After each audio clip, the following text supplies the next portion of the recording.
Hello everyone! Ito po si Marge Mix Vlog na naman.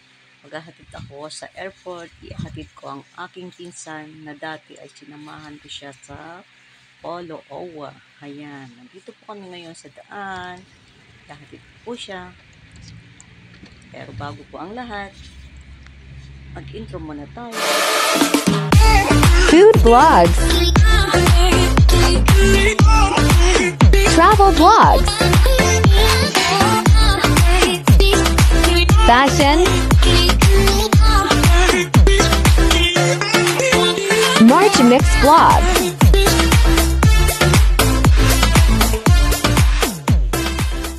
Happy na siya, oh. 15 at 20, lumalaks na yan. Uwi na siya ng Pilipinas. Yan, going kami Road sa trip airport. going to airport.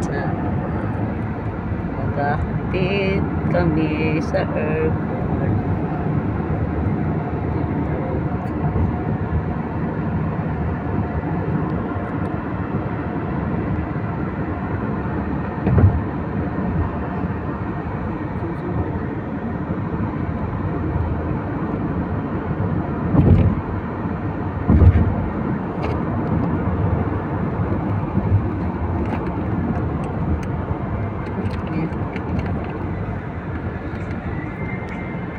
Pinansin mo.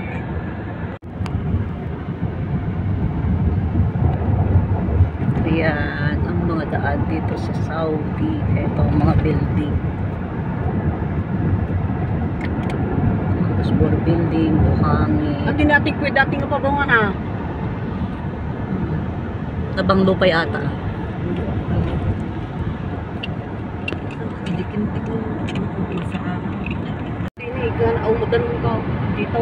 Dito na Bawal kayo uminom dyan ah. At dati magagatang sa airport. Hindi Ramadan, bawal uminom. Pwede, Christian damot ang mo damot.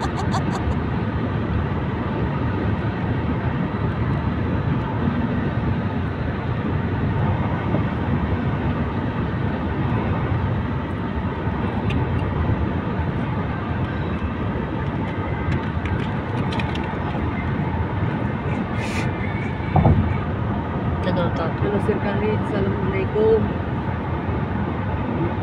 Sir Khalid, syukran sir, ang alina na pitarik. Masalang type sir, thank you sir.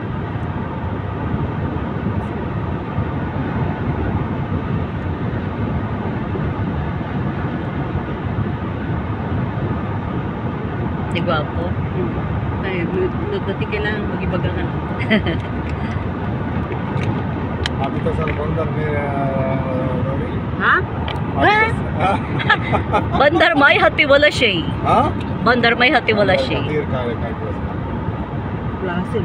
بعدين البندر كله وثق بيت قال هذا تلفزيون هذا عشان هو قبل ما بيصيروح سافر Lasim bandar hati sa? ها Lasim bandar hati sa? Mag-fruit bandar hati.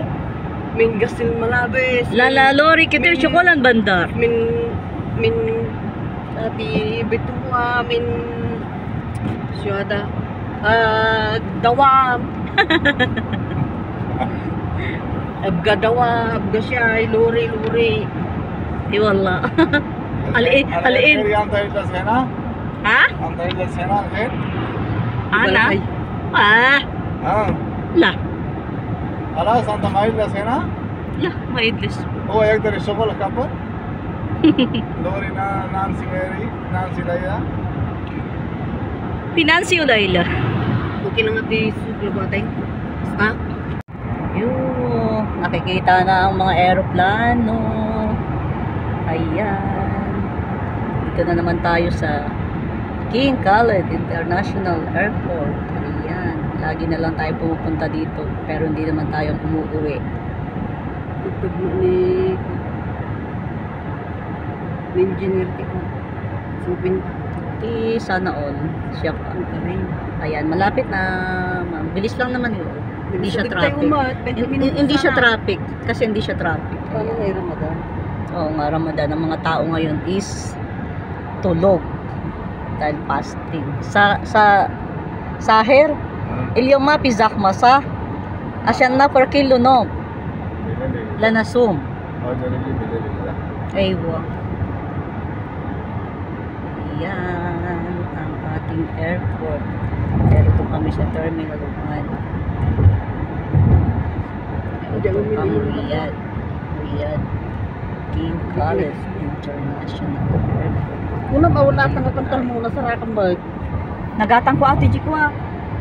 Nakagatang na din na pantay yung ukay-ukay. Ay, masarap. Good. Yating kastawin no yung iwak, iluwar ko, basta. Irwar mo ay At lalkulo magkaroon. Sige ito Pim, na may mayat.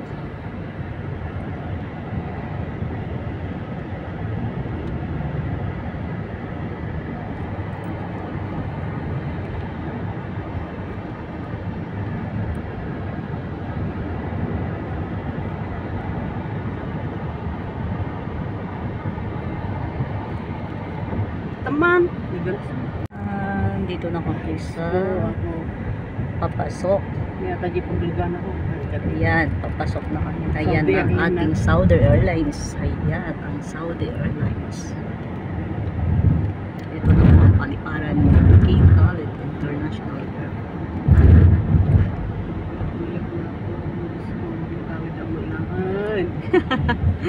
Happy, happy. Makaawit ka malanganan. Ayan, dito na tayo. Wala mapipilipin.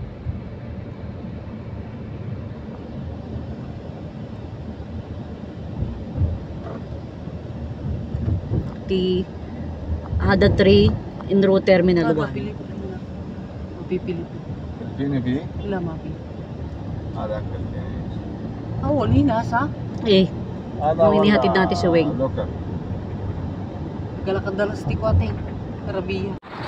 Ngayon, pauwi na siya ng Pilipinas. So, ayan na. Ito na yung dati kasama kong naghatid. Ngayon, siya naman ang iyahatid ko. Siya ang iyahatid ko pauwing Pilipinas. Ayan ang mga gamit niya. Pauwi na siya. Kailangan tinitimbang na daw ngayon ang mga gamit. Kailangan tinitimbang na daw. Nalag mo si ate.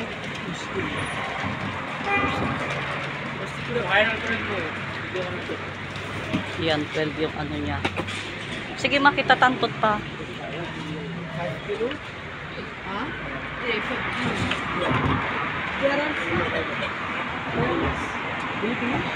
Ayan, kasi before ano ipasok yan, kinikilo muna nila. Titimbangin muna nila. Naku, bakit ang laki niyan? 26. Yung isa,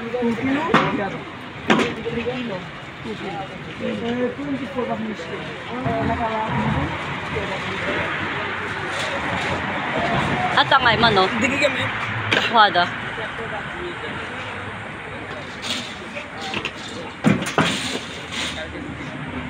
Bakit ang laki?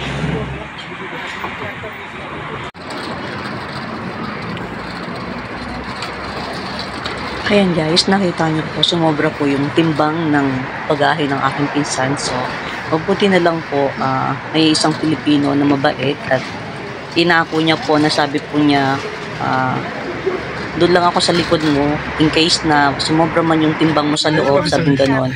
Ako na ang kukuha ng ibang bagahe mo and then kukunin mo na lang sa akin sa loob, sabi po niya sa akin. So, para po sa mga uuwi po ng Pilipinas, maging aware po tayo sa ating mga dadalhin. Huwag po talaga natin kumisang palalampasin ng medyo malaki dahil kung wala po tayong mga kabayang Pilipino na mabait, so tayo po mahihirapan, magbabayad po tayo.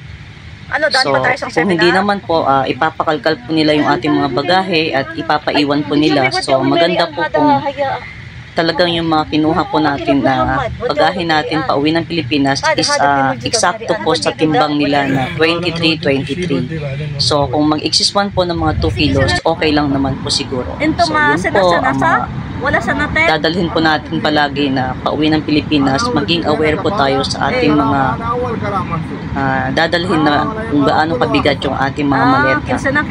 Dahil ang allowed po is 2 exist, isa pong 7 kilos para po sa hand carry and 23, so bali 46 kilos po ang allowed.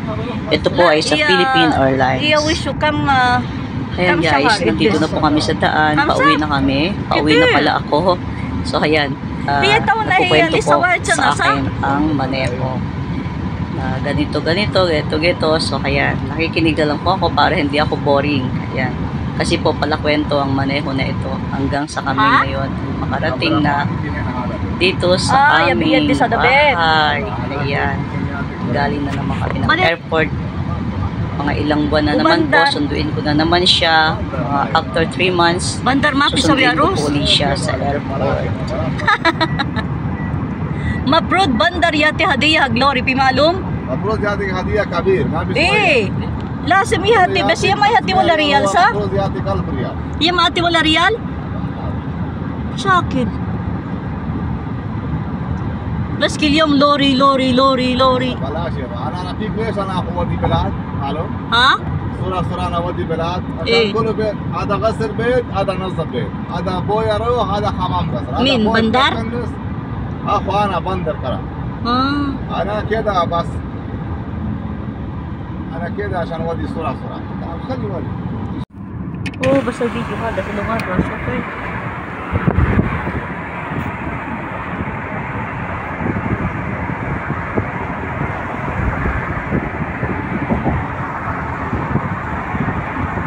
هذا صار شوفي هذا كله إمارة.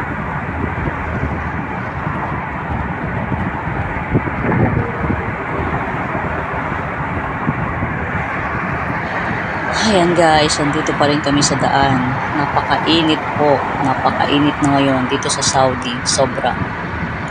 Ang sarap lang po umuwi ng Pilipinas, di po ba?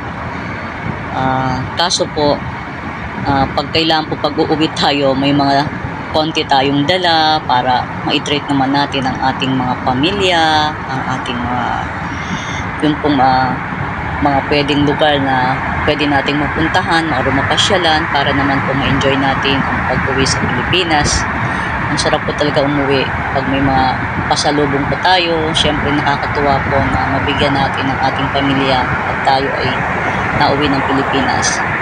Kaso, para po sa ating mga OFW, pag nasanay na po tayo na laging nangingibang bansa, iniisip po natin pag wala na po tayong kwarta, wala na tayong enough na budget, iniisip na naman natin bumalik na naman tayo sa ating bansang pinanggalingan, di po ba?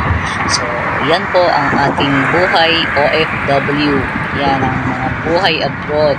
Pag nasanay na kumikita, masaya po pag nauwi. At syempre pag wala na, iisipin na naman na pabalik na naman ng Pilipinas. So kailangan na naman nating magtiis, magtiyaga. Kaya payo ko lang po, pag po tayo ay umuwi, wag po tayong maging one the millionaire. Kumbaga, wag po tayong masyadong maluho naman sa ating mga panggastos. Yun lang Thanks po. for watching. Subscribe. Marge Mix Blog. Like and share. Traveling.vlog